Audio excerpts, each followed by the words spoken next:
Hello, everybody. Welcome to the next game in the Demolition League 2024. It's actually the third game of the first scheduled day.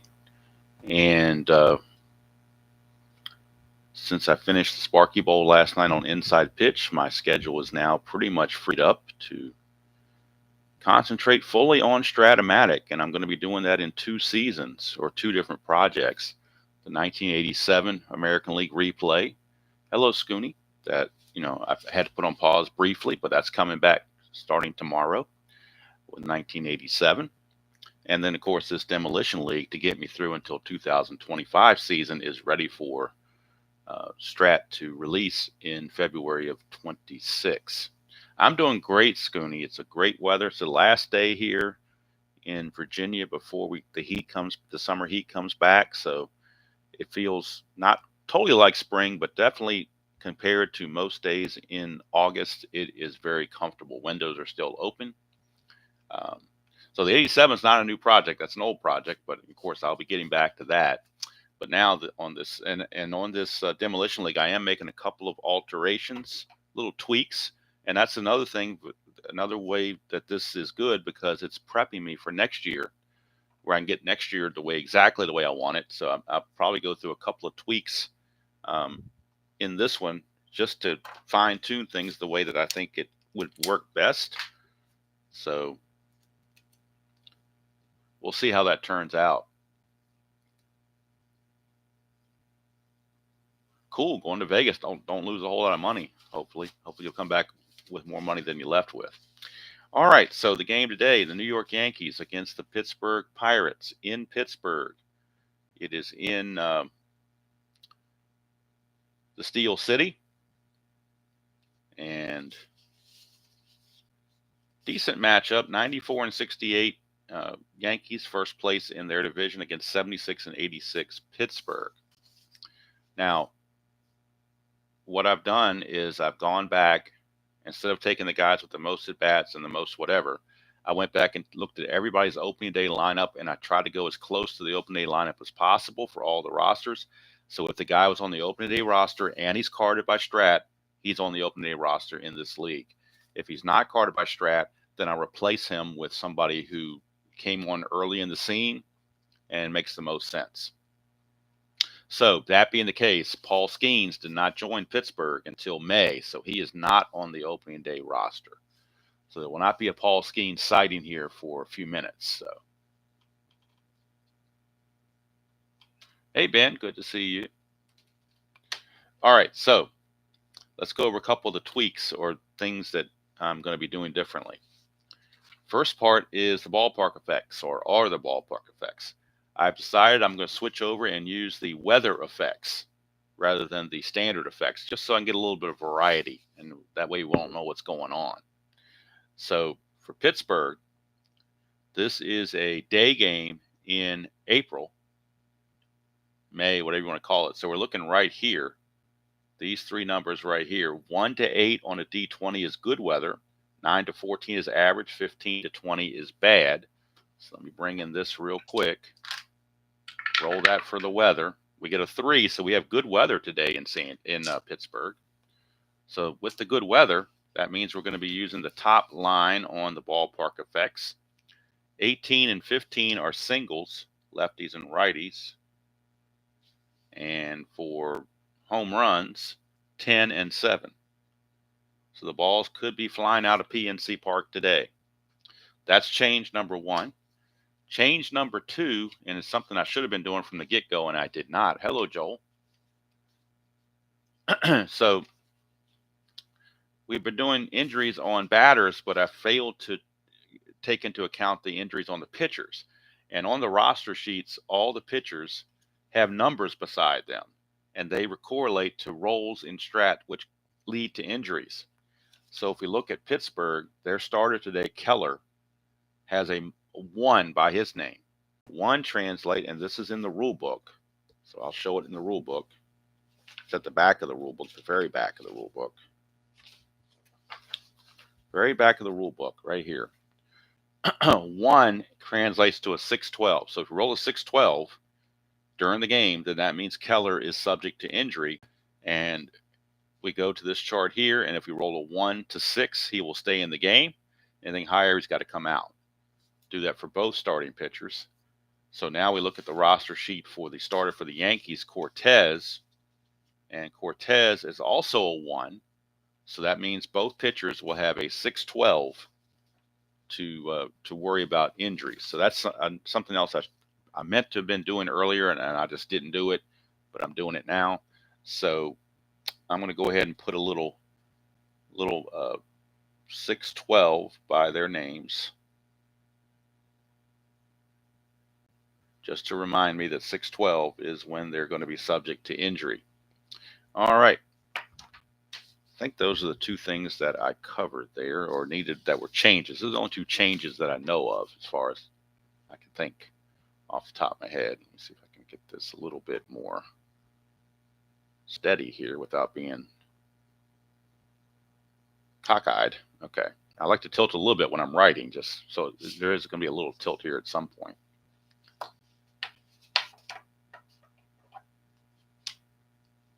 No, it's not the DH. It's any time or any batter that comes up. If we roll a 6-12, it's instantly going to be going for an injury effect. And some of the pitchers that get injured often, they'll have a 6-7 or 6-8 that comes up. So the chances of coming up are going to be greater, obviously. All right, so starting pitcher for the Pirates. Let's get the starting pitchers out here. And these are the pitchers that started opening day for their respective teams. Mitch Keller for Pittsburgh will get the start for the Pirates. Getting the start for the Yankees will be left-hander Nestor Cortes. So those are the two starting pitchers. And we're going to base our lineups on that. So Mitch Keller is a right-hander. So that means the Yankees pretty much can go with what they would, I assume, would think would be a standard lineup for them. And I don't know. I did not look at the retro sheet data or baseball reference data to check out who their lineups are or what their regular lineup is. So I'm going to try to make a lineup off of the players that I have. Now, since it's the Yankees, I'm fairly familiar with a lot of these players. So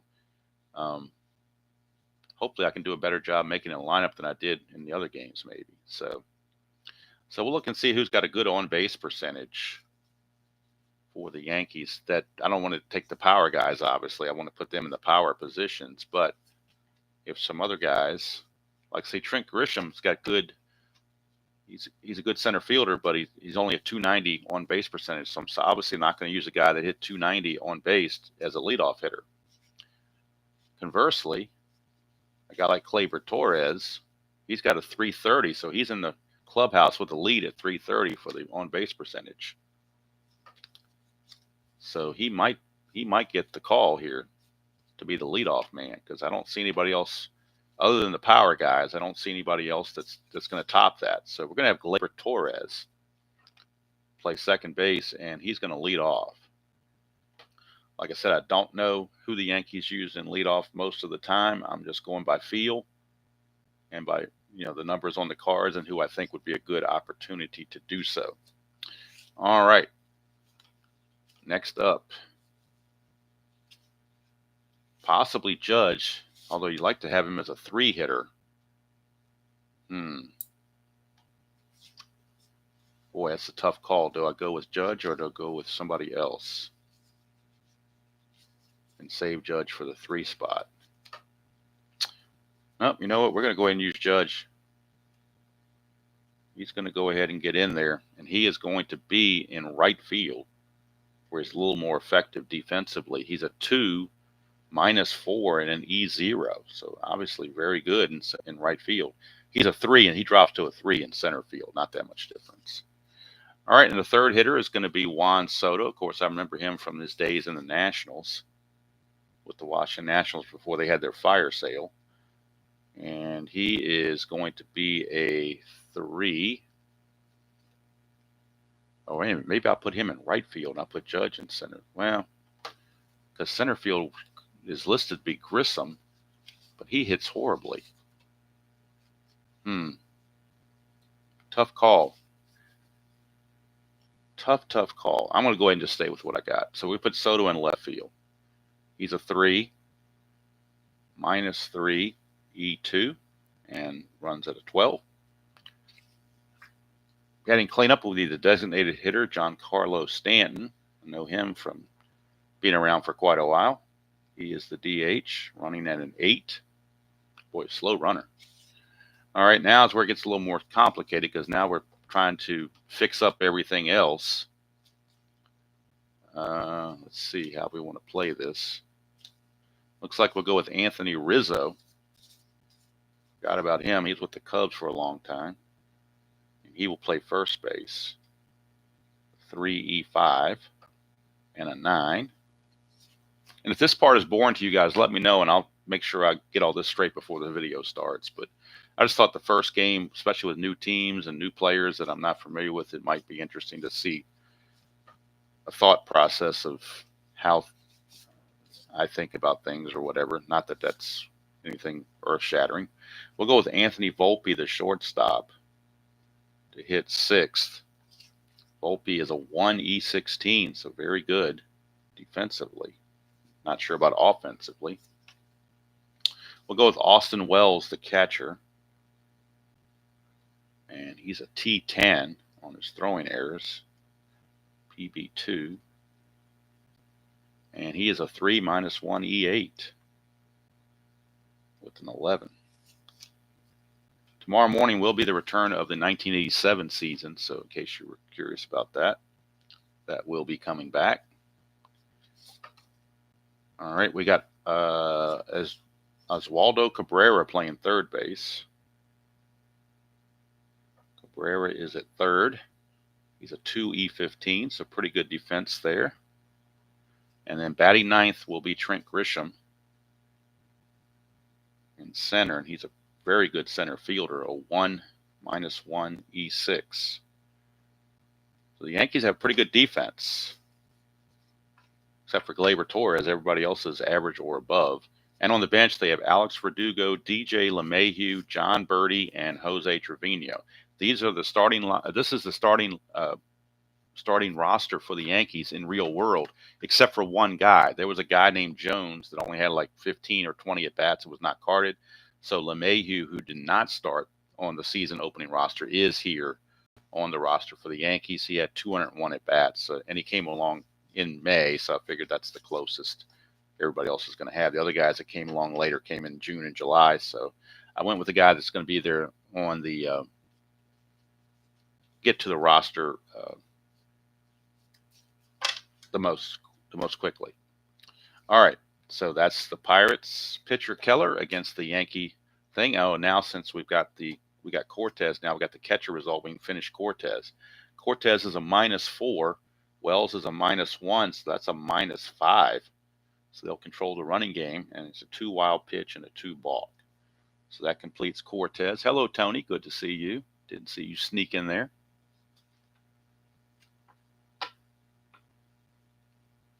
Oh, you're saying, are you saying that Volpe won't be a 1 this year? Like I said, I haven't been keeping up with the modern game, so I'm hoping that this will help me do that. All right, so now we're going to the Pirates lineup, and we'll see who they want to choose to hit leadoff for them. Again, trying to look at the on-base percentages.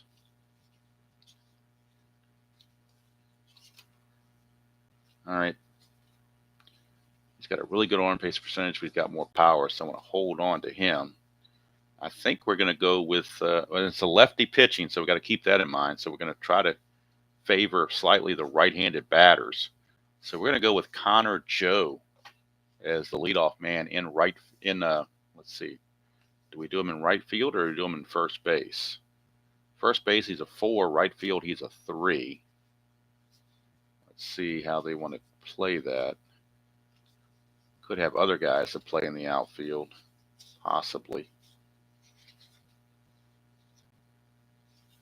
Let's see. Yeah, we're going to put him at first base. So Connor Joe is at first base, 4E3, runs at a 13, but his on-base percentage is 320, which is about one of the best I've found on the team other than the power guys. So second hitter is going to be Brian Reynolds, and he's in left field. He had the best on-base percentage, but he's got some power, so I at least want to put him down where he can drive in a run here and there. 4 -1 E2 and a 14. Brian Reynolds, 24 home runs, 344 base percentage, 275 batting average. Had 622 at bats. All right, so hitting third is going to be, boy, who do we go to here? This is where it starts to get a little tougher. The averages start dropping pretty substantially here for these Pirates. Boy, it is not pretty. Whew. Most of them are in the 230s. It's terrible. Boy. This is not good at all. All right, even though he's left-handed, we'll bring him in anyway. O'Neill Cruz to play short and bat third. He's a 4 E36, so he's a little iffy at short. And he's a 15. Could have put him in center field, I guess, but I think I kind of remember him being a shortstop mostly, so we'll stick with that. So we got Joe, Reynolds, and Cruz. Now I need a cleanup guy. So who hit the most home runs is the question. Or at least has some power to be legitimately a home run guy. And I don't know if they have a whole lot of that. They're just not a good team. I guess the pitching got them through it. But, well, we'll go with, you know who we'll go with? We'll go with the old guy, the old veteran, Andrew McCutchen. McCutchen is going to be the DH.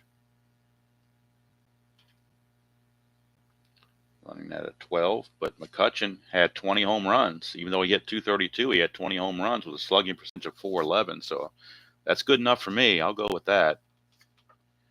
Then we'll go to Key Brian Hayes at third base. And Key Brian Hayes is a 1E8, very good defender. So 13. And now let's see who else we want to go to. Let's go to, boy, like I said, very iffy here. We're going to go to Jared Triolo at second base, rather. Triolo is at second base, where he is a 2E4, so very good defensively, and a 14. With the number of X-checks, you better have a good defender, is all I can tell you. We're going to go with Joey Bart, the catcher. He hit 265 with 13 home runs, so we'll go with Joey Bart as the catcher. He is a 3 plus 1 arm and an E7. His T rating is a 2, and his pass ball rating is a 2. And he runs at a 10. So that's going to leave the 2 outfield positions, center field and right field, open. So let me look at my outfielders that I have to choose from. We got Michael Taylor, we got Edward Olivares, and we got Jack Zawinski. But Zawinski's left-handed, so that kind of eliminates him. Plus, he only hit a .182. So with that in mind, this is who we're going to have. We're going to have Olivares play right field, batting 8th, where he's a 4 plus 1 E4 and a 13. And then Michael Taylor, a good defender, but not much of a hitter. Remember him from the Nationals as well. So 1 -3 E6 and a 15. All right, so that's who we have there for their lineup. The bench, the remaining players that are on the bench, we got left-hander Jack Zawinski, left-hander Rowdy Tellez, and then Aquila Williams, an infielder, and then backup catcher Henry Davis. That's who's on the bench for the Buccos. All right, now we've got Keller and the catcher combination. Bart is a +1. Keller's a +6. That's a +5. And Keller is a 0 wild pitch and a 3 balk. Okay, so that's kind of how I set things up, the best way I know how. And that's the way we're going to approach this. Now I need to get my webcam on the little holder here on the table. I shift it around no matter, if I'm playing different games, whether it's inside pitch or whatever. So I want to get it established for Strat and make it permanent for Strat. And I think that's about where it's going to end up being right here. I think that's the best I can do with it right there. I think you can see everything pretty well from there, hopefully anyway. All right. Like I said, 612 are the injury checks for the pitchers. So anytime we roll a 612, doesn't matter who's batting, they are going to be subject to injury. And if that comes up, we'll roll a D20, check it against this injury chart, and that's the number of games they'll miss if they miss any. If it's a 1 through 6, they stay in the game. That's simple. They just fight it off. Got Pittsburgh Pirate dice colors, best I could get. So I think we're ready to get going, as Ben says. Hello, Robert. Good to see you. Mitch Keller is going to finish up the warm-up tosses. And Gleyber Torres is stepping into the box. Here at PNC Park, if you came in a little bit later, we did roll good weather. I'm using weather effects, not just plain old park effects. We rolled good weather. So in PNC Park, singles are 1 to 18 for lefties, 1 to 15 for righties, home runs 1 to 10, and 1 to 7. So good weather means that the ball could be flying out of PNC Park. You never know how that's going to work out. And of course, have my coffee here. Have to have that. I'm a little bit later starting than I wanted to. I wanted to start at 9, but I thought Tabby was going to sleep, and I was going to feed her after I finished the game. But then all of a sudden, she wanted her food, so I had to.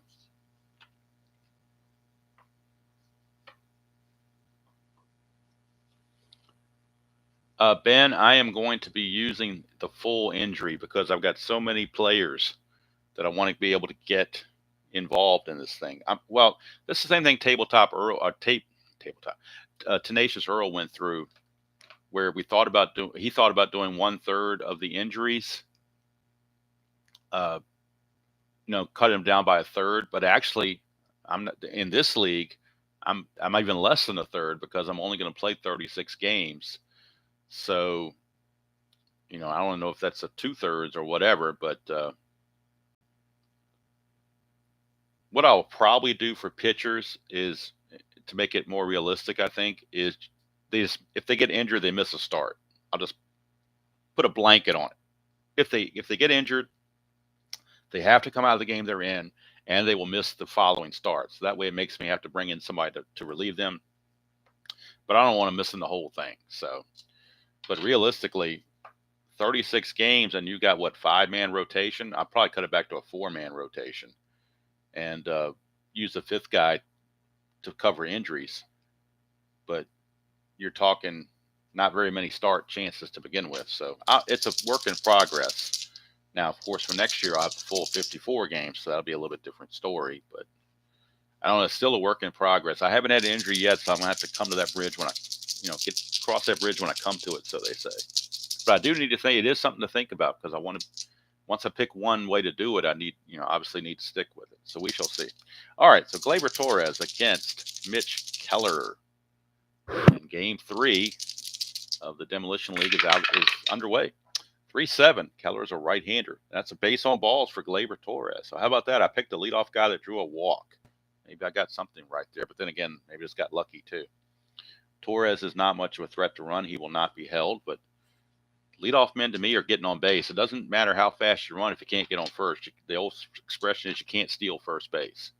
So, all right. So here's the man, Aaron Judge. I mean, even non-baseball people probably know who Aaron Judge is. In the 2024 season, he had 58 home runs, 144 runs driven in with a 322 average, slugging 701, on base 458. Very impressive.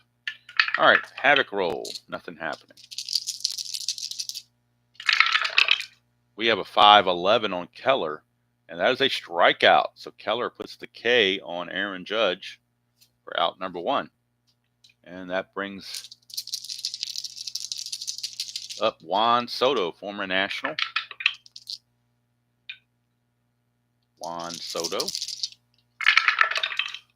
1-8, and that's another base on balls. So I think Juan Soto is traditionally known for drawing a lot of walks. Let's see what he did in the 24 season for walks. He drew 129, so I was right on that.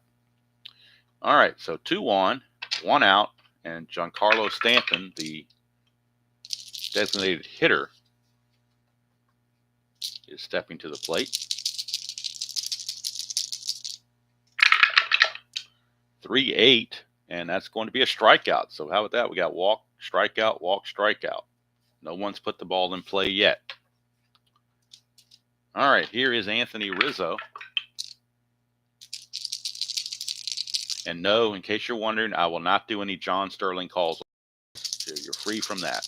And I'm certainly not going to do any Susan Waldman replays or impersonations or whatever. 3-5. Ground ball to short by Rizzo, and that will end the inning. So nothing doing for the Yankees here in the first. We go to the bottom of the first. No score with Pirates coming to bat. Nestor Cortes, he was the opening day starter for the Yankees in real world against Houston. So he will get the nod. And Connor Joe, it almost looks like his name is backwards. It looks like it ought to be Joe Connor. It would be more traditional, but Connor Joe, that's what we got. Cortes, 6-5 against a right-hander is a fly to center field, and Trent Grisham will put that away. 1 down for Brian Reynolds.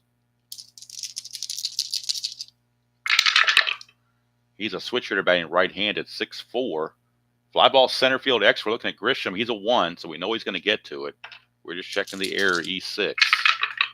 E6 and a 6. Make sure that's not a problem for a center fielder. E6, there is no 6, so Grisham makes the play. I like having those 1s in center field. It beats having the 4s in center field, that's for sure. All right, here's O'Neill Cruz. 1, so a chance. Oh, there's nobody on base. Why am I rolling to have it? Never mind. All right, 3-3 for Cruz against the lefty is a ground ball to Rizzo at first, and that's going to end the inning. So how about that? We made it to a half an inning with no strikeouts. What's wrong with Nestor Cortes? Struck out 162 in 174 innings. That's almost 1 per inning. So how do we avoid a strikeout there? That's kind of weird.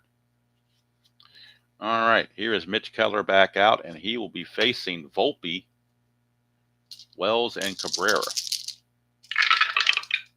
110 for Volpe against the righty is a ground ball to short. Cruz will take care of it. 1 away, and that brings up Austin Wells, the catcher. Last time I really followed the Yankees, they had Higashioka as their catcher, so that tells you it's been a minute since I've been following the Yankees. 1-7 is another walk. So that's a 3rd walk by the Yankees. I don't know if they traditionally, as a team, drew a lot of walks or whether Mitch Keller doesn't have a lot of control. He had 47 walks and 354 at bats, or just the rolls are coming up their way. I don't know. All right, he's no threat to run. He will not be held. Here's Oswaldo Cabrera, 3rd baseman, switch hitter. 4-10, and that's another walk. So how about that? It's the 4th walk of the game in less than 2 innings. So we're not getting the strikeout problem. We're getting the walk problem. All right, here's Trent Grisham, number 9 hitter. Yeah, 82 was one of my favorite seasons. I was senior in high school in 82. All right, so 3-4 against the lefties. A ground ball second base C, that'll advance the runners to 2nd and 3rd, but now there are 2 outs.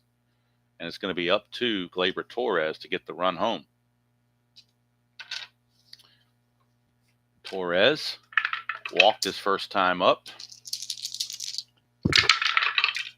3-6, and that's a pop-up to short. O'Neill Cruz will snag it, and that's going to end the inning. He left 2 guys in scoring position on base, and Keller pitches around 2 more walks. You're not going to stay in the game long if you walk 2 guys every inning. It will eventually catch up to you. All right, so Cortes back out will face McCutchen. Whoops, didn't move the cards. McCutchen, Hayes, and Triolo.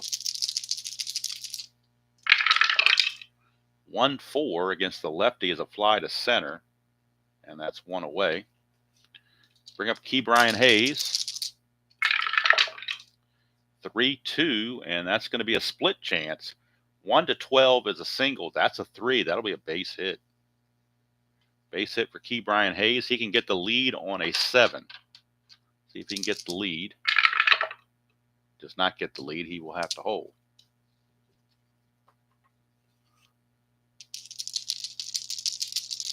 Here's Jared Triolo. 2-7 against the lefty. Fly to right field. 2 down.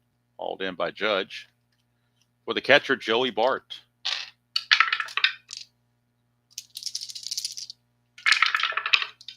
"1-6 for Bart, and that's a strikeout. First strikeout for Keller. Took him 2 innings to get one, but he finally got one. And at the end of 2, we got no score. So I don't know. I mean, the first 2 games I've had have all been low scoring games. I don't know if it's because I'm using the aces of the staffs, or whether 2024 had a scoring reduction. I'm not really sure. Hey, Dab. Already reached his pitch count, huh? Well, he's got a fatigue rating of 6, so they're saying he can go for a while. All right. Yeah, the Brewers in '82, I think they should have beaten the Cardinals. They had no excuse losing to the Cardinals. Brewers to me, were obviously the better team. They just had a bad series. All right, 5-3 against Judge is a fly ball to right field X. Right fielder is Olivares. He's not very good, a 4.E4. So both corner outfielders are 4s. 4 and a 9, might get away with it. 4 and a 9. No, he didn't either. Single right there, because he's a 4. If he'd been a 3 or better, he'd have made the play. But coulda, woulda, shoulda. He's an E4. There's no 8 there, but it will drop in for a base hit for Aaron Judge. And lo and behold, that's the first hit for the Yankees. Aaron Judge, I don't know if he steals a lot. 10 stolen bases was not caught. How about that? So he's going to try to get the lead with a 3. Does not get the lead. He will hold. And Juan Soto, the batter. Hello, Bart. Good to see you. 2-9, and that is a walk again. So yet another walk. 5th walk issued by Keller. And Keller didn't walk that many guys. Did he? Only walked 50 guys on 178 innings pitched.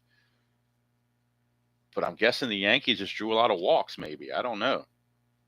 Certainly, they're testing Keller's patience, as they're very patient against Keller. Here's Stanton. 2-7, and that's another walk. So he's going to walk the bases loaded now. 6th walk in. He's only faced, what, 13 batters, and he's walked 6 of them. As somebody once said in that movie, the great movie Blazing Saddles, what in the wide world of sports is going on around here? All right, so here's Rizzo with the bases loaded. Infield will play back for the double play. 2-2, and that's there you go. Another walk. He's going to walk a run in. That's a 7th walk issued by Keller. And the Yankees will bring one across the plate, and the PNC Park fans are not happy, and they're letting Keller know about it. Pitching coach now is going to come out and talk to him, see if he can't figure it out. Might give a quick glance at the home plate umpire to make sure he's not getting squeezed. But if you're not around the plate, the umpire is not going to give you the borderline pitch. You got to earn that. So here's Volpe. Infield still back. They need outs. They got nobody out. 3-3, and lo and behold, it's another walk. Unbelievable. 8 walks now. That's got to be a record for me. I've never had anybody I don't think I've had anybody had 8 walks before. Certainly not in the 3rd inning. So the Pirates are going to get the bullpen going very quickly, because they can't put up with this too much longer. 2-0 Yankees, still nobody out. And let's look at the bullpen for the Pirates, who's available on the opening day roster. And it is as follows. Their long reliever is Luis Ortiz. He's a starter, but he can relieve. Ryder Ryan is a right-hander. Hunter Stratton is a right-hander. Colin Holderman is a right-hander. And one of their closers, David Bednar, is a right-hander. They also have left-hander Josh Fleming and left-hander Aroldis Chapman. Chapman and Bednar both have multiple saves, so they take their turns there. So the only bad part about using Ortiz as a starting pitcher, to bring him in the middle of the inning is going to be kind of rough. So let's see who they might want to bring in here. They're going to have Hunter Stratton loosening in the bullpen. Stratton was 2-1 with a 3.58 ERA, only 7 walks in 38 innings, so maybe that will stem the tide. But he is loosening in the bullpen. All right. 4 consecutive walks issued by Keller.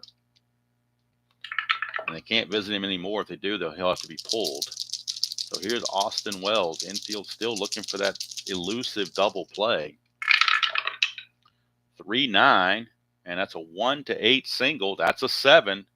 So instead of a line out, it's a base hit with 1 star. That'll be the 3rd run of the inning, and that's going to be it for Keller. They're going to have to pull him. Keller did not make it very far. He didn't have to worry about injury. He got beat up in the other sense. So he's out of there, and Hunter Stratton will be coming on. So Keller, an inauspicious debut. He goes 2+ innings, didn't get anybody out in the 3rd inning. The 8 walks stick out like a sore thumb. He did strike out 2. And he only gave up 2 hits. So far, 3 runs, but he's responsible for everybody on base. He could give up as many as 6. So Stratton is on. -2. Bart's plus or -1, but I don't think that's very relevant right now. Yankees threatening to bat around. Cabrera, bases loaded, still nobody out. Still playing back for the double play. They got to get outs. They don't have any outs. 5-6, switch hitter batting left. That's a fly ball right field B. It will be a sacrifice fly to drive in another run as Rizzo scores. It's 4-0 Yankees. But at least they get an out now. Now a double play can get them out of the inning. The runner at first and second. And Trent Grisham, 6-5, struck him out. That's a big out to get. 2 down. So maybe Stratton can pull a Houdini and just give up 1 run. That would be very well done by him. 1-6 to Torres, but that's a single to left field. Torres will single to left. Volpe, the lead runner, 16, being held as a 15. 2 outs makes him a 17. Left fielder Reynolds is a -1. So 1-16. They're going to send him. And if you're the Pirates, you got to throw through, because you just can't let the run score like that. So let's look at it again. 1-15, 1-17, 1-16. 1-16 he scores. And he does. So it's an RBI single off the bat of Gleyber Torres. Wells a slow runner, but with 2 outs, we will allow him to go to 3rd on the overthrow. And Torres will take 2nd on the overthrow. But you had to take the chance. You couldn't just let that run score. And now they have officially batted around, as Judge, who led off the inning, will get up there again. Yankees have 5 runs that have scored. All of those are charged to Keller. They got runners at 2nd and 3rd. Now, first base is open if you dare walk Judge, but after 8 walks in the game, I don't think they want to walk Judge, especially with Soto right behind him. 6-10. Stratton, 6-10. Fly ball center field X. They got a chance to get out of it. Michael Taylor's a 1. He'll get to it. Just checking the E6. E6 and a 10 should be no problem. E6 and a 10 is not a problem. Taylor makes the catch, and the inning is mercifully over. 5 runs for the Yankees. They're all charged to Keller. But all in all, Stratton did a nice job. He did a very nice job. This could have been an 8-9 run inning very easily. So now Nestor Cortes has got a good opportunity here to settle in with a 5-0 lead. And we got 2 guys for the Pirates, haven't even batted yet. And Judge for the Yankees and Torres for the Yankees have already hit 3 times. That tells you how bad it is. All right, so here is Cortes. 2-7 to Oliveros. Struck him out. Second strikeout for Cortes. And that will send up the number 9 man, Michael Taylor. Taylor. 1-6, and he's going to have a 1-4 double, but that's a 6, so he's going to fly to center. Grisham hauls it in, 2 down, and back to the top of the order for Connor Joe. 3-5 against the lefty. 1-8's a single. That's a 20, though, so he's going to line it to Gleyber Torres, and it's a quick 1-2-3 inning. Before you know it, the Yankees are back in the dugout ready to hit again. 5-0 after 3. I expected the Yankees to win, but I was hoping for a more competitive game. But we still got 6 innings, so you never know. Stratton's going to go back out there. See if he can give him another inning. Here's Soto, 6-3. That's a fly ball left field X. We're looking at Reynolds. He's a 4-E2. 4-14, he'll get to that. E2 and an 11 should be no problem. Nope. 16 and 18 are the only problems there. So good play for Reynolds to start the 4th by taking care of Soto. And maybe we've gotten away from the walks now. Here's Stanton, 5-9. That's a fly to center. 2 down for Anthony Rizzo. 5-11. That's a ball. That's a split chance. 1-10's a single. That's a 1. So Rizzo will get himself a base hit. He will not be held. And here's Anthony Volpe. Volpe. 5-5 against Stratton is a fly to right, and that's going to end the inning. That'll do it for Stratton. Stratton will go 2 innings, and he's going to give up 2 hits, no runs, no walks, and 1 strikeout. So very nice outing for Hunter Stratton. And now we're going to have to, I think we're going to use Ortiz as the long relief pitcher for the Pirates, so they don't chew up a lot of their bullpen. Well, they could use Fleming. He's got a 3 reliever. We're going to use Fleming. He's a 3 reliever, 3 fatigue reliever. So actually, it's going to be Fleming that's going to come on. He will be the new pitcher. He is a -3 hold with a +1, -2. All right, so Fleming will be the new pitcher starting in the 6th inning for the Pirates. All right, bottom of the 4th, Nestor Cortes rolling along. His fatigue is a 5. It'll be Brian Reynolds. Pirates only have 1 lone single by Ke'Bryan Hayes and nothing else. 5-7, switcher batting right is a strikeout. Cortes with strikeout number 3. And that brings up O'Neal Cruz. Lefty on lefty, 3-8 is another strikeout. Strikeout number 4. Here come the strikeouts. Here's McCutchen. 3-5. That's a walk. First walk issued by Cortes. McCutchen not going to be held. His running days are long since passed him by. I remember him back in 2015, like 10 years ago he was playing. So here's Ke'Bryan Hayes. He has the only hit of the game for the Bucks. 4-6. Pops it up to 3rd, and that's another easy inning for Cortes. 4 innings in the books. It's still 5-0 pinstripers. Of course, on the road, they don't wear the pinstripes. They wear the road grays. And Josh Fleming is your new pitcher for the Pirates. He was 1-1 with a 4.02 earned run average. He started 3 games. He does have a save. 31 innings pitched, 34 hits allowed. Does have 14 walks in 31 innings, so that might be a little problematic. I'm seeing some walks on this card, so I'm going where maybe I shouldn't be going with that. But anyway, he gets a lefty switch hitter and a lefty, so it kind of made sense to bring in a lefty. 5-7, and that is a ground ball second base X. We're looking at Triolo. He's a 2-E4 for Triolo.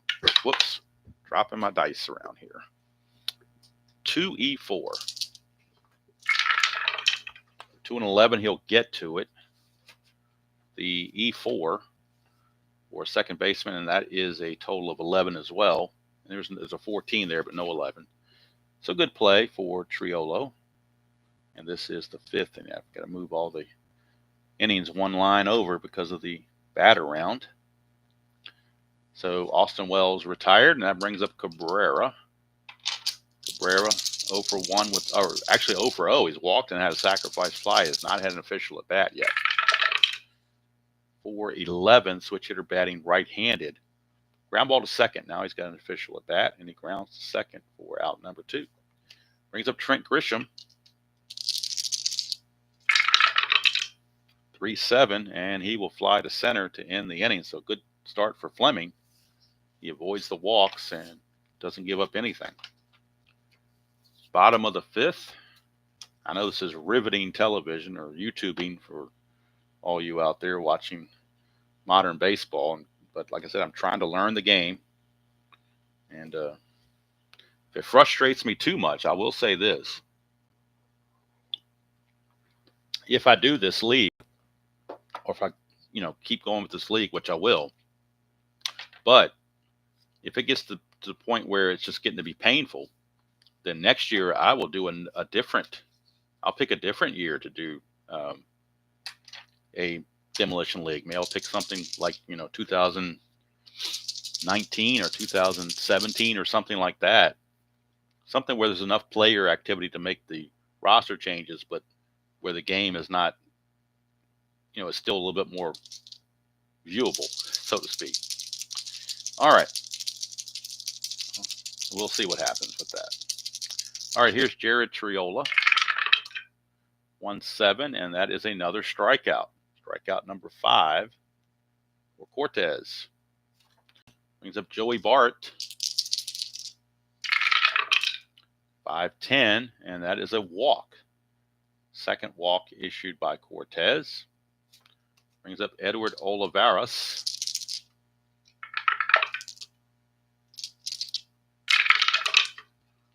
3-4 to the lefty, struck him out. Strikeout number 6. So the Pirates either strike out or walk, it seems like. Here's Michael A. Taylor. 6-3, and that's a fly ball left field X. We are looking at Soto. He's a 3-2. 3-14, he'll get to that. E2 and an 8 I know it's not an issue because you got to be in the teens to have an issue with a 2. So he flies to left to end the inning. We played 5, and it's still 5-0 in favor of the Yankees. And actually, all the activity came in the 3rd inning. Other 4 innings have been rather passe with nothing going on. All right, so Gleyber Torres will step to the plate and lead things off here in the top of the 6th. That's a 5-8, right-handed. Ground ball to Key Brian Hayes. Or 1 away. And here's Judge. He is 1 for 3 with a single. 3-6 against the lefty. He will draw. Look at all those walks on Aaron Judge's card. He draws a massive amount of walks. Walked 133 times. Up 5-0. They'll hold him on, but he's not going to try to get any kind of lead or anything.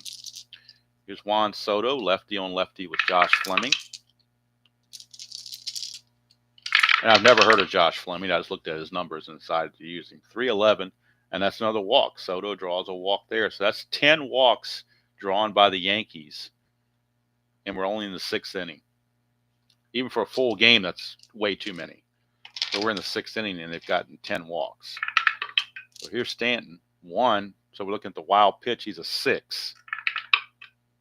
No wild pitch. Here's Giancarlo Stanton.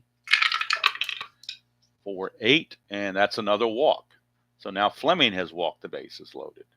That's 11 walks in the game by Pirate pitching. Bases are loaded for Anthony Rizzo. It is a lefty-on-lefty matchup. A double play would get him out of the inning if they could turn it. 4-7, and that's another walk. So he's going to walk in a run. 4 consecutive walks. This is getting a little bit beyond the ridiculous factor. I know Robert's probably saying an inside pitch, you'd never get all these walks. So I don't know if that's true or not. Maybe it's just the nature of the season. So here's Austin Wells.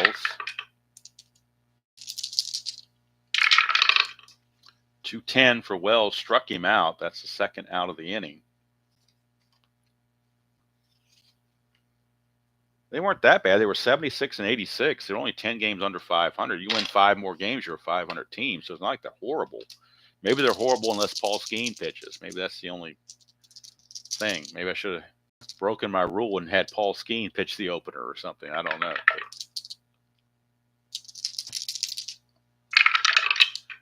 5-9. Switcher batting right-handed is a ground ball to short, and that will end the inning. 1 run is in on those 4 walks by Fleming, and that's going to be it for Fleming. We can't deal with all these walks. Fleming's going to go 2 innings. He's going to walk 4, strike out 1, and not give up any hits, but he does give up a run. Yankees only have 5 hits in the game, but they have 12 walks. Unbelievable. All right, here's Cortes. He only walked 1 guy in his fatigue inning, so he's good to go to keep going. And he'll be facing the top of the order, Connor Joe. 3-5 against the lefty, and that's a 1-8 single, but that's a 20, so he's going to line it to Torres just like he did his previous at-bat. So Torres got that 1-hitter going. Cortes got that 1-hitter going. 5-7, switch hitter batting right-handed is another strikeout. There's a dot there, but he has not reached his fatigue level just yet. So the 7th strikeout is legitimate. Here's O'Neill Cruz. 5-7, lefty on lefty is another strikeout, but again, not tired yet, so the strikeout stands. That's 8 strikeouts for Nestor Cortes. But we're going to cap Cortes at 6 innings just to be realistic. It's opening day. They don't usually stretch out the starters all that far. So Cortes will go 6 innings. He's going to strike out 8, only give up 1 hit and no runs. He did walk 2. But all in all, an excellent outing there for Nestor Cortes. And now the Pirates will need a new pitcher, as Fleming is done. Due up for the Yankees, it'll be Cabrera, Grisham, and Torres. You got a switch, left, and a right, so it's pretty much irrelevant. Lefty, righty, which way you want to go. Let's see who they're going to go to here. They will go to Ryder, just because I like his name, we'll go to Ryder Ryan. Every time I see the word Ryder, I think of that movie Christmas Story where they had the gun. Wasn't it a Ryder something? Where you shoot your eye out or something? I don't know. I'm trying to remember. All right, so Ryder Ryan is in. He was a 1-0 with a 5.66 ERA. Only 21 innings pitched, but he got a card. He was on opening day, and he got a card. 9 walks in 21 innings, though, so that could be problematic, too. You see these walks on his card. Red Ryder. Okay, that's what it was. Okay. That's why I thought of that movie, because of the word Ryder. All right. So Cabrera will lead things off. He's a switch hitter. He will bat left-handed now. 1-4 against the righty is a ballpark single check. Hadn't really gone to the ballpark factors. I think it's the first time. I think it took 7 innings to get here. It's a ballpark single check, and it's 1 to 18 because he's batting from the left side. But that's a 19, so he caught a bad break. Going to pop it up to second. 1 away. And here's Trent Grisham. 3-7 for Grisham. He's going to ground it to second. And Triolo makes the play again. 2 up and 2 down for Gleyber Torres. 110, and that's a single straight up.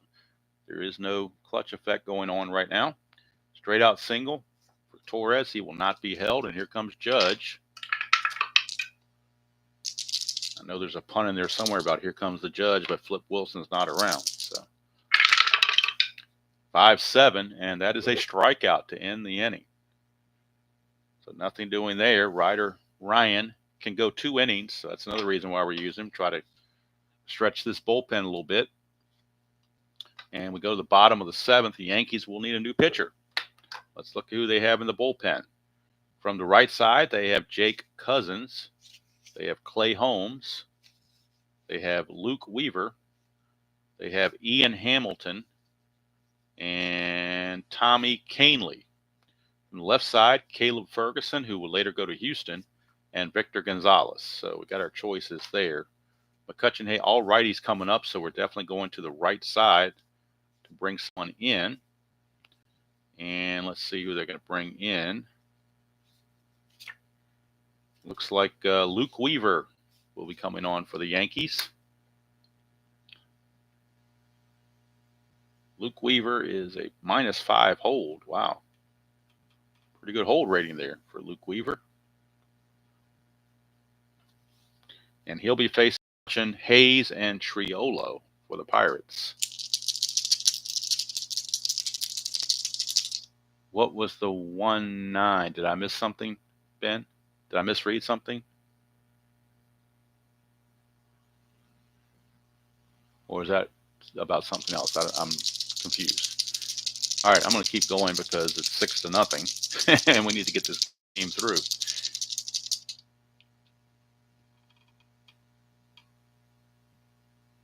It was the at-bat before the strikeout. You talking about the walk to Rizzo, maybe? I don't know. Like I said, at this point, it probably doesn't matter. All right, 2-10 for McCutchen, and he's going to strike out. What do you know about that? That's the 9th strikeout by the Pirates. Oh, I said 110. It was a 1-9. Was that on Rizzo? Was that Rizzo's at bat? I don't remember. No, it wasn't Rizzo, I don't think. No, I know it wasn't Rizzo. Maybe it was Wells, maybe? I don't know.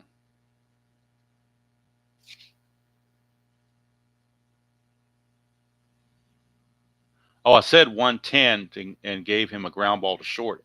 If you're saying it was really a 1-9 for Volpe. No, not Volpe, for Wells, I mean. I don't know. I'm confused. At this point, it's 6-0 and the game's out of hand. So if I screwed it up, I don't give a crap at this point.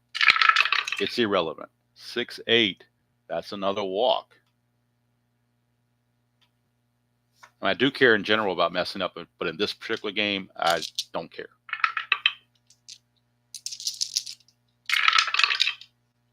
Five, 6, and that is a strikeout. 10 strikeouts by the Pirates in this game. And here's Joey Bart.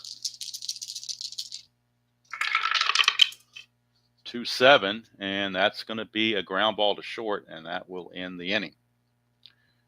So Luke Weaver shuts down the Pirates. And now we go on to the top of the 8th. Ryder Ryan back out. We'll face Soto, Stanton, and Rizzo.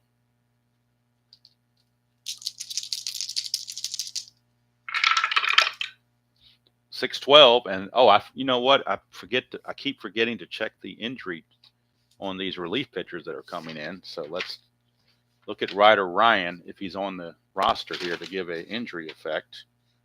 Right, well, he's got to be on the roster because he's carded. So Pittsburgh, Ryder Ryan is in the extra players. All right, so Ryder Ryan is a 4. So Ryder Ryan is a 4 on his injury check. So if we go to the board here on a 4, 6-9 is the injury chance. So 6-12 is irrelevant. It's 6-9 now for Ryan. Write that in, 6-9. I got to remember to do that for the relief pitchers. And if I look for Weaver, I'm going to probably have to, if I do this thing, what I'll probably have to do is make some kind of note. I don't like writing on the cards, but some kind of a thing where it's more handy than having to do this every game. Let's see here. Weaver is a 1, so he's a 6-12. Weaver still keeps the 6-12. Okay, so 6-12 it was. A ground ball second base X. That'll be Triolo. He's a 2E4. 2 and a 6. He'll get to that. 2 and a 6 is a G2. He's an E4 with a 10, so that's no problem. Good play there. Soto's out of there. Here's Giancarlo Stanton.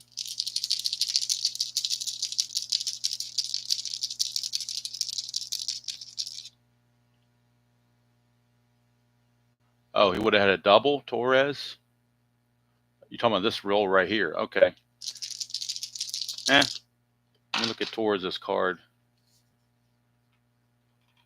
Torres. Oh, I read one. I said 110, but I rolled 19, so it would have been a double. Is that what you're saying? Okay. So at least, so it didn't affect the score of the game. So that was good. Keep the integrity of the game going. But now that I've hit 60 years old, I'm very likely to misread a die, or misread a card. Never can tell. Let's see, Stanton, 6'5", and that's going to be a fly to left. That's 2 down. So Ryder Ryan has a chance to pitch 2 scoreless frames and help relieve the bullpen a little bit. Here's Anthony Rizzo. 3-8 for Rizzo. He will strike out.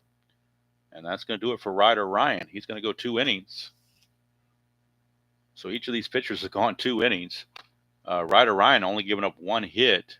More importantly, 0 walks, 2 strikeouts, and no runs. And they'll bring in somebody to mop up in the 9th. Weaver, meanwhile, will come out and pitch his 2nd inning of work.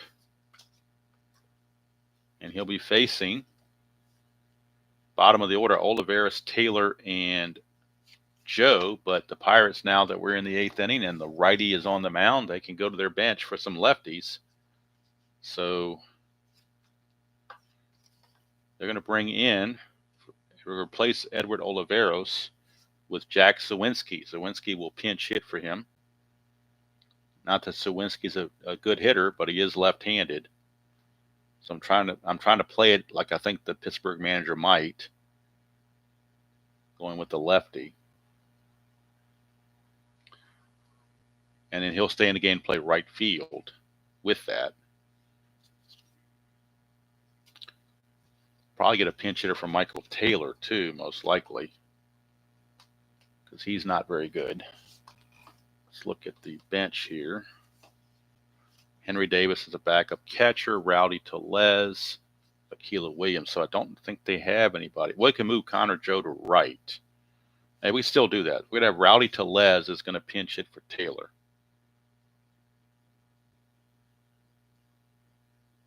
Pinch hit in the 8th and go to first base in the 9th. Connor Joe will move to right field. And Zawinski will come in and take center field in the 9th. That's the way we'll do it.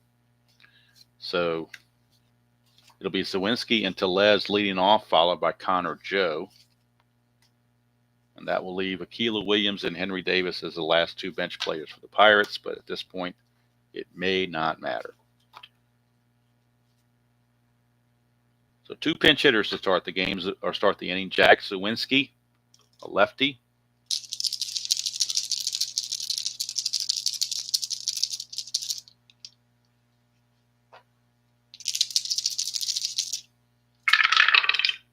One 3 for Zawinski, and he's going to ground it to Rizzo. So that's out number 1. Pirates only have 1 hit. Boy, it'd be more exciting had Hayes not gotten that hit. We'd be working on a no-hitter, but unfortunately, he spoiled it with a 2nd inning single. Here's Rowdy Tellez. 6-6 to the lefty, struck him out. That's the 11th strikeout of the game for the Pirates. And here's Connor Joe. He's 0 for 3. He hasn't struck out at least not yet. And he just did on cue. Strikes out here. There's 2 more strikeouts for the Pirates. They have struck out 12 times now in this ball game. And Luke Weaver might be going for a cheap save. Pitch 3 innings, you get a save. So we're going to get Luke Weaver just to mess with the modern rules and show how ridiculous they are. Although that's not really a modern rule. I think the 3-inning rule for a save is ridiculous to begin with. What are you saving when it's a blowout? I mean, I don't see what you're saving. That's just me. All right, coming up, Wells, Cabrera, and Grisham. You know what? Former Yankee Aroldis Chapman is going to get a blow at him to go 1 inning. So Aroldis Chapman, he was 5-5, 3.79 earned run average, and 14 saves. So Aroldis Chapman will get a go at the Yankees. See what he can do. Anthony Volpe is your leadoff man. 4-8, and that's going to be a walk. What else is new? He comes in and starts walking, guys. Volpe can steal, but up 6-0. They're going to call the dogs off on the steals. They're not even going to hold him on. It's just mutually agreed that they're not going to do anything. Here's Austin Wells. 6-12. Let's check the injuries for Chapman. Check Chapman's injury rating. It'd be a shame if he got injured on a game that didn't mean anything. Chapman's a 1, so 6-12 is his injury check. Let's check Chapman now. Let's see if he can stay in the game. He needs a 6 or less on the D20. It's a 3, so he's okay. He will not be injured. Chapman is not injured. Now we'll resolve the 6-12 at bat, which is a ground ball pitcher X. He is a 3E0, so we know he can't make an error. We're checking his range. 3 and a 10 should be okay with that. But Chapman just did avoid possible injury. So 3 and a 10 is going to be a G2, or no, I'm sorry, G3, which the base is empty, is good enough. No, it's not. The runner's on first, so it's runner advance. My bad. Wasn't paying attention, and probably neither was Chapman. He was worried about being injured. All right, here's Cabrera, third baseman. 6-2, right-handed, ground ball pitcher X again. Going right back to Chapman. He's a 3E0. 3 and a 2. That's going to get by him for a base hit. 3 and a 2 is an SI1, so that's going to put runners on the corners with 1 out for Trent Grisham. Normally I'd pinch hit for Grisham, but they're in the lead, and he's a 1 center fielder, so I'm not going to take away his defense. They're already up 6-0. Infield for the Yankees, infield for the Pirates, rather, is going to play. They're going to play in because Chapman doesn't give up very many. He's more of a fly ball pitcher. Doesn't get to a whole lot of ground ball double plays. So they will play in. 5-11. Ground ball first base X. That is the new first baseman, Rowdy Tellez. So let's look at his numbers. Rowdy Tellez. He is a 4E3 for Rowdy Tellez. So a 4E3. See if he gets a positive roll out of this. 4 and a 15. He might have caught a break here. Let's see. 4 and a 15. 4 and a 15 is a G2. And that's a 9. And he is, what did I say? He was an E3. So there's no 9 there. So let's go to G2 on the chart. Base running situations, first and third with the infield in, says batter. So runners advance at force. So Tellez with the infield in will step on the bag for out number 2. Volpe will stay at third. Going to second will be Cabrera. So Cabrera takes second. So now we got second and third, but that would have been a run scoring ground out had they not played the infield in. But pretty much a no-brainer to play the infield in. Hello, Dr. D. Good to see you. So Chapman facing Torres with 2 outs and 2 in scoring position. 1-9, and that's trouble for Chapman. 1-8's a double. That'll be a 2-run double off the bat of Gleyber Torres. So I cheated him out of his double here, but he gets his double here. He's actually had 3 hits in the game. It's now 8-0 Yankees here in the top of the 9th. And Chapman is frustrated. And now he gets to take his frustrations out on Aaron Judge. Maybe he hits him. I don't know. Chapman to Judge. Power against power. 3-6, and he will walk him. What else is there? More walks. And now Chapman's probably on the verge of fatigue here, but they're going to try to get him. They really don't want to use another pitcher if they can avoid it. He's going to face Soto, lefty on lefty. 6-4, struck him out, but I don't think he was fatigued yet. Hard to be fatigued in just the first inning, I would think. I don't have the computer up to do the numbers on it. Can somebody tell me if he's fatigued or not? I haven't been paying attention. He only gave up 2 hits and 2 runs, so to me that's not quite fatigued. So I'm gonna say he suck it out and struck him out to get out of the mess. Just to alleviate the mess. 2 runs for the Pirates. So Chapman goes 1 inning, gives up 2 runs, walks 2, strikes out 1, gives up 2 hits. So the Yankees on the game, 8 runs on just 7 hits, but they drew 14 walks. Pirates issued 14 walks in this game. And now, for the absurd, Luke Weaver can save this 8-0 game and get credit for a save. Just to show the absurdity of the rule. All right, here's Brian Reynolds. 3-6 for Reynolds, and that's a single. Only the second hit of the game for the Pirates. Only the second hit. Here's O'Neal Cruz.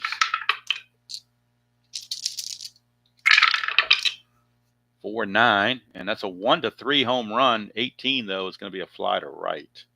So it could be that Weaver's starting to run out of gas. Maybe losing something on his pitches. We'll see if the Pirates can break up the shutout.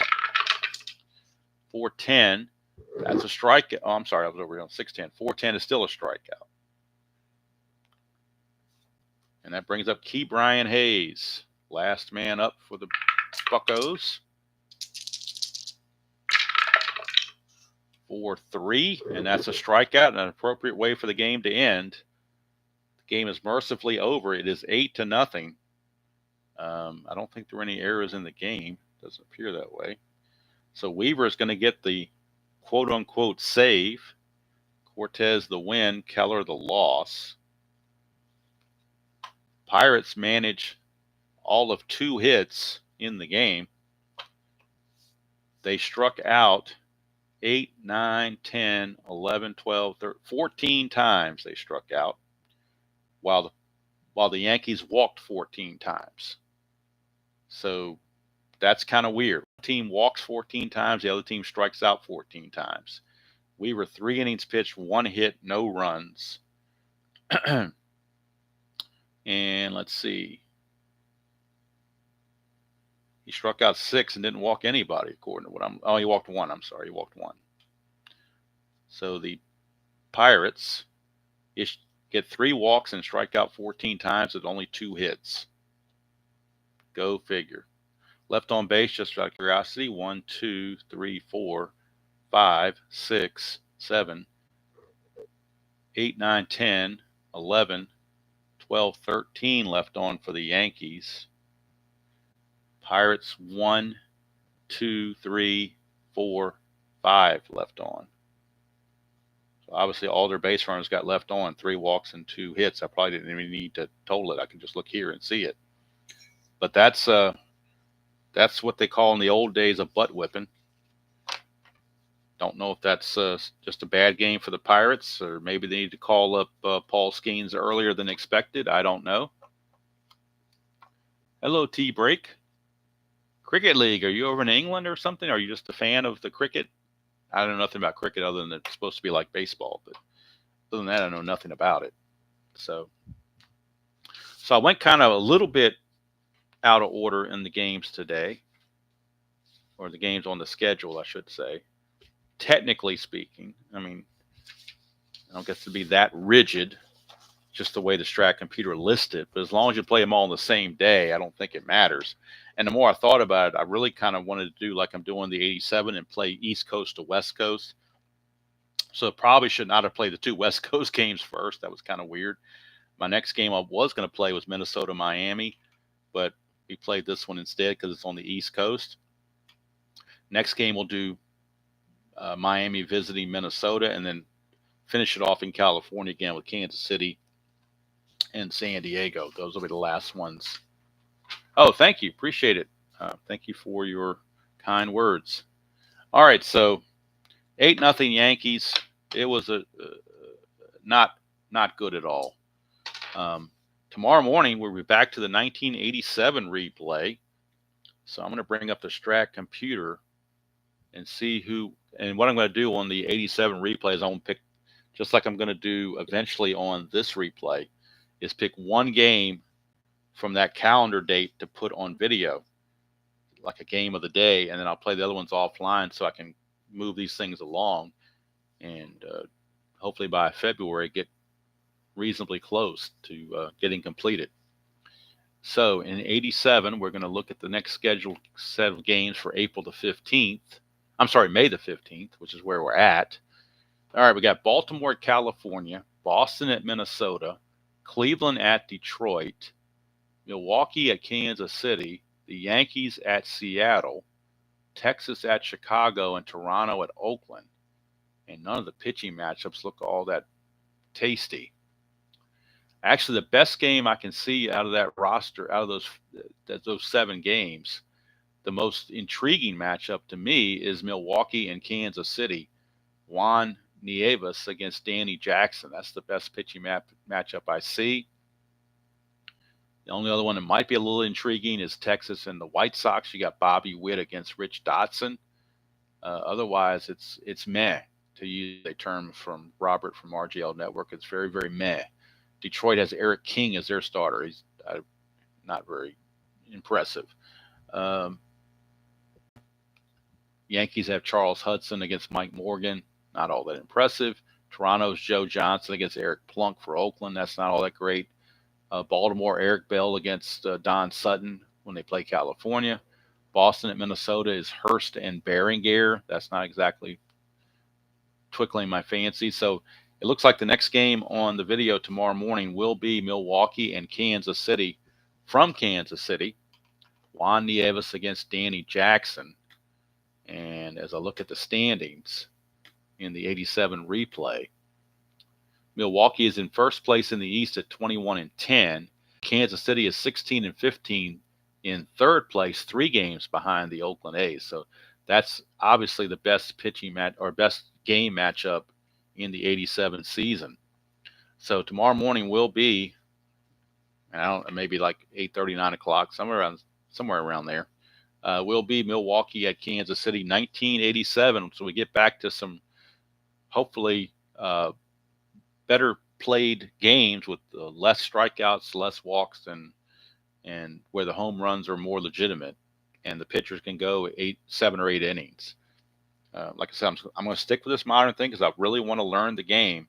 So growing pains for sure.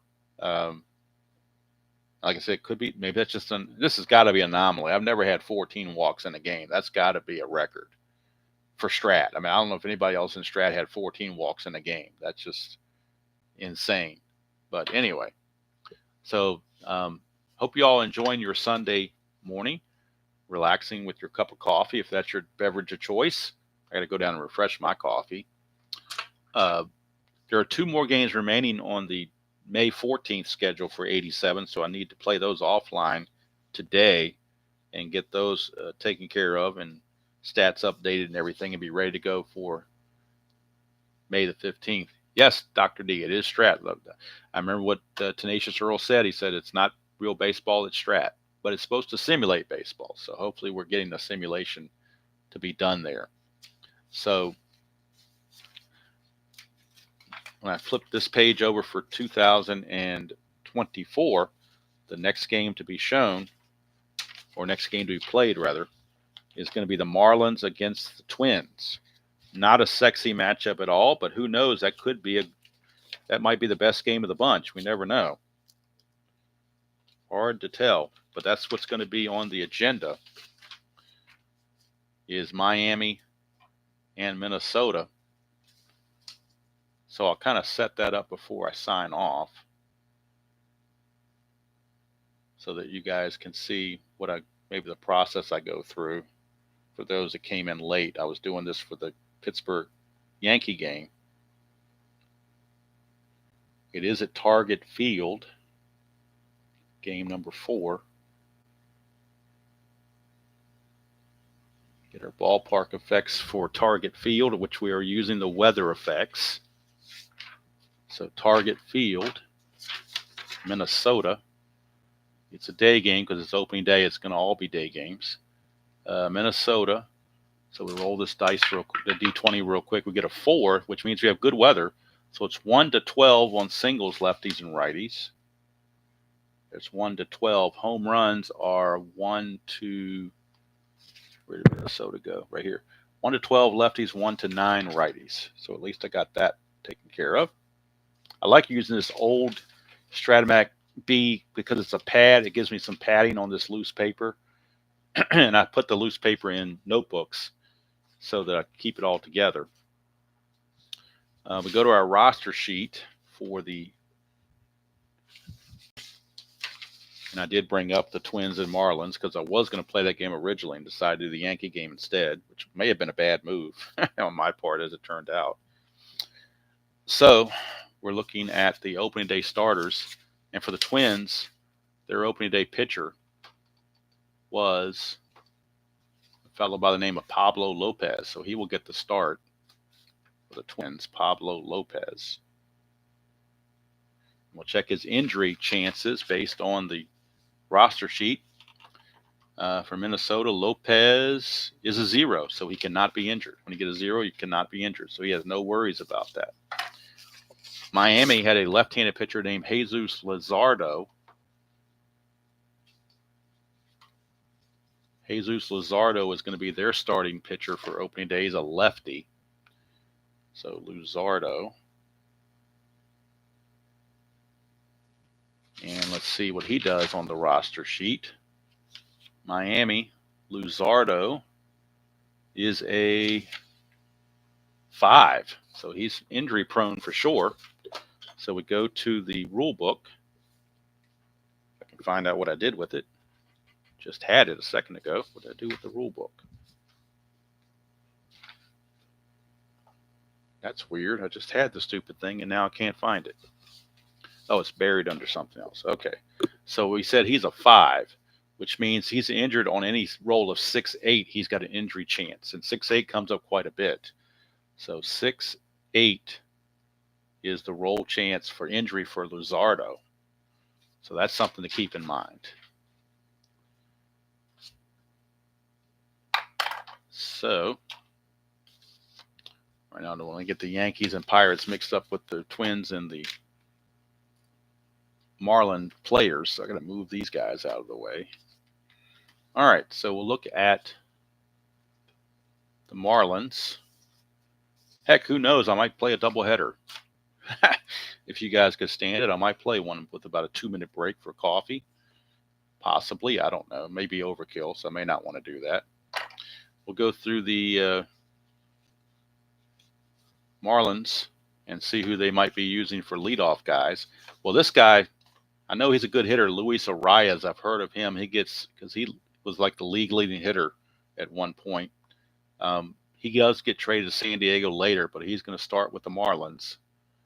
So we will go with Arias, and he is either at first base or second base for the Marlins. Let's see who we have at the other positions.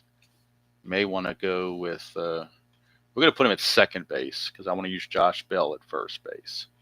So he's at second base. He's a 4E17, and he's an 11. Or I could DH Josh Bell, too. That's another option.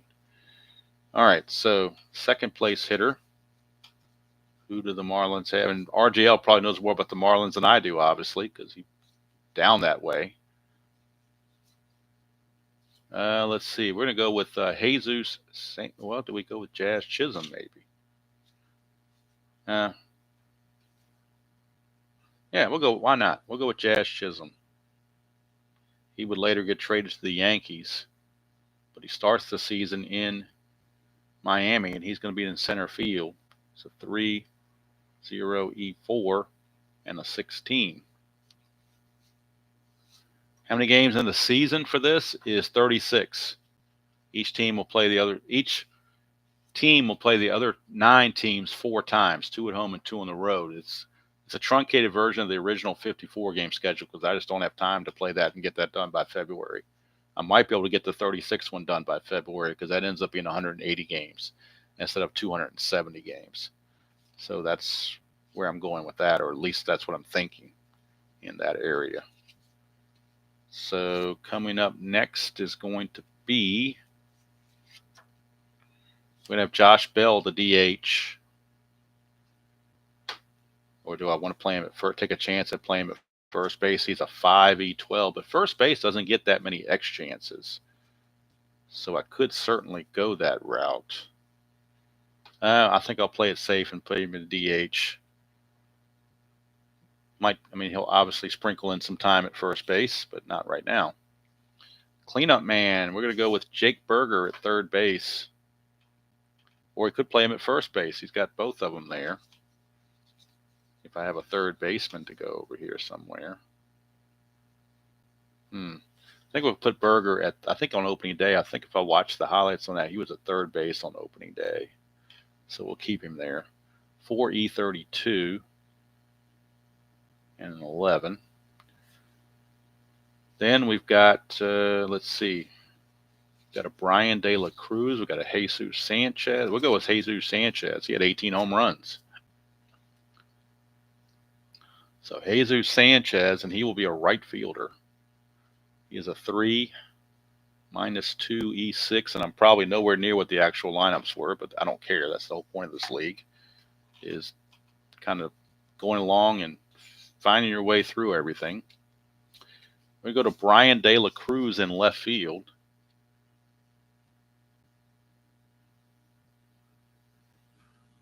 He's in left field where he's a 4 -1 E7, and he's a 12. So what we got left is we got shortstop, first base, and catcher. Okay, that eliminates, well, the catchers are either going to be Betancourt or Cortes. Tim Anderson's going to most likely be the shortstop. And let's see, who was the other one? It was first base. Jonah Bride can play first base. So we're going to have Jonah Bride play first base and bat 7th. He's a 4E9. Not much worse than Bell, actually. And 11. Then we're going to have Nick Fortis do the catching. He will bat 8th, and he's got a T rating of 8, PB of 1, running out of 10.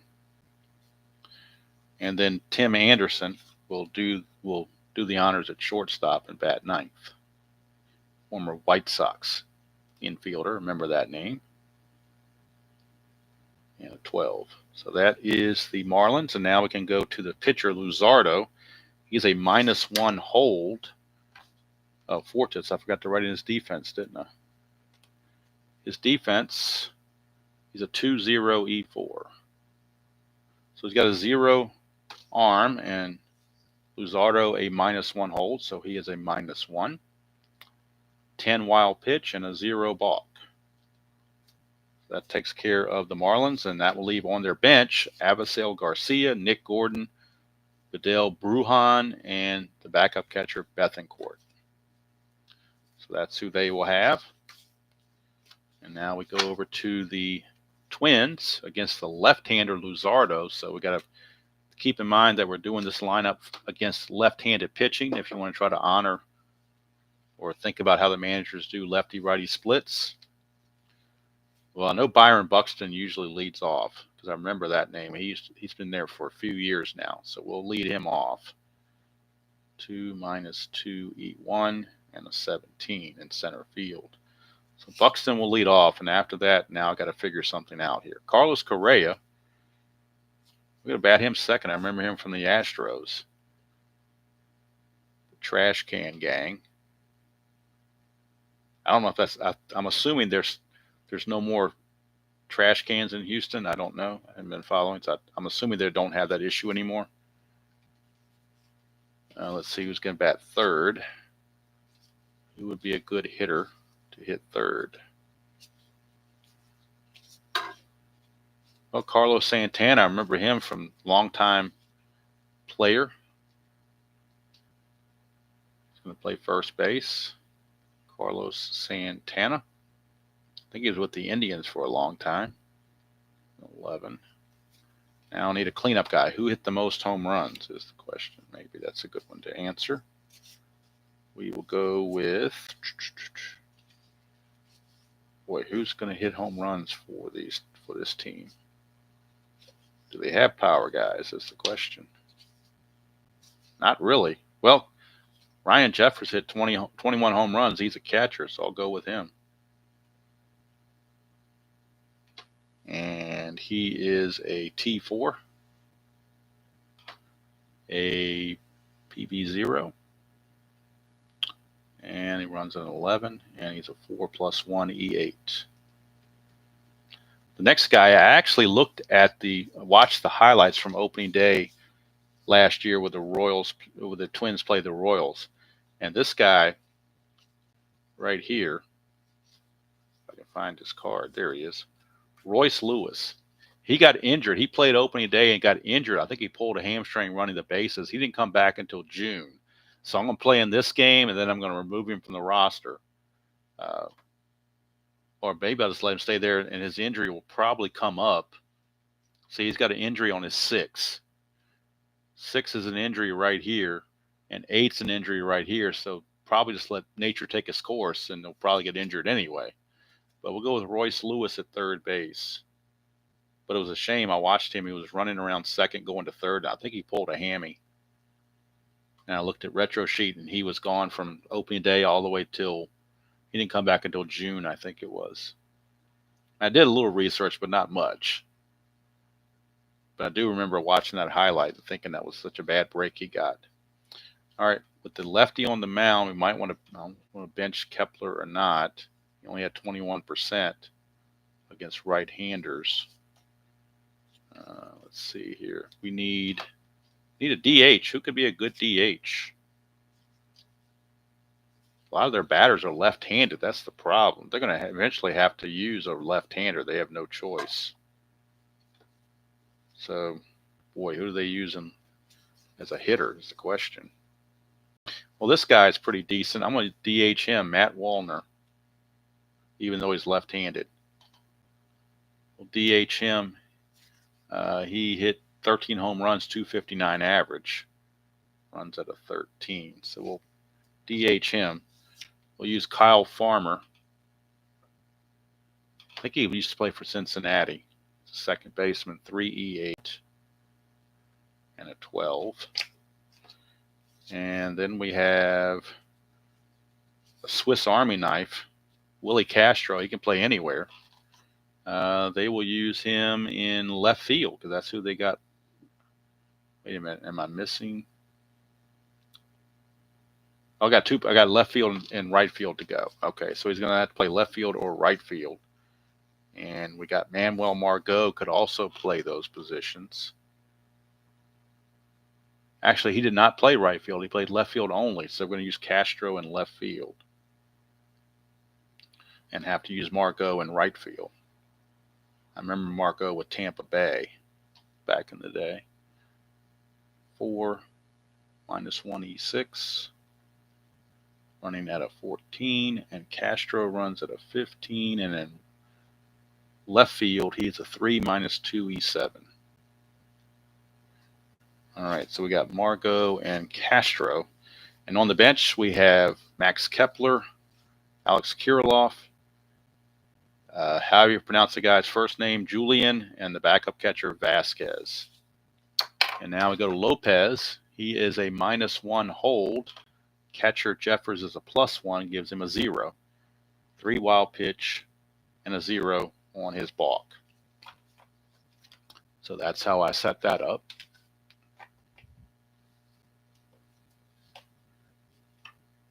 And let's see. What time is it? It's getting late. I don't have time. Actually, I don't have time to play a second game because I got to get in the shower and get going here shortly. So this is the setup I'm going to have. That'll be for the next game, probably tomorrow night at some point. Tomorrow in the morning. Or I might do this tomorrow afternoon. I never know what's going on. But tomorrow morning will be the 1987. We restart that with Kansas City and Milwaukee. Juan Nieves against Danny Jackson. That'll be tomorrow morning. And we'll eventually get to this game at some point in the future. So thank you all for spending part of your Sunday morning with me. Appreciate you putting up with my... Hello, Frank. Good to see you. Yeah, I got this dice tray off of Amazon. It's RJL uses the same dice tray on his channel as well. Not sure they sell those anymore, but this thing's about 5 years old at least, if not older. So I've got my money's worth out of it, that's for sure. So again, thank you all for spending part of your Sunday morning with me. Unfortunately, the Yankees and Pirate game got a little ugly with all the walks and the blowouts and all that stuff. But it's going to happen from time to time. Can't control that. So hope you all have a great Sunday, whatever you have planned for your Sunday, and enjoy the weather. Hopefully it's nice where you are. I know it's back to work for so many people tomorrow, so enjoy the Sunday that you have. And that'll do it from here. So until next time, enjoy playing whatever game you choose to play, however choose to play it, and I will see you all down the road.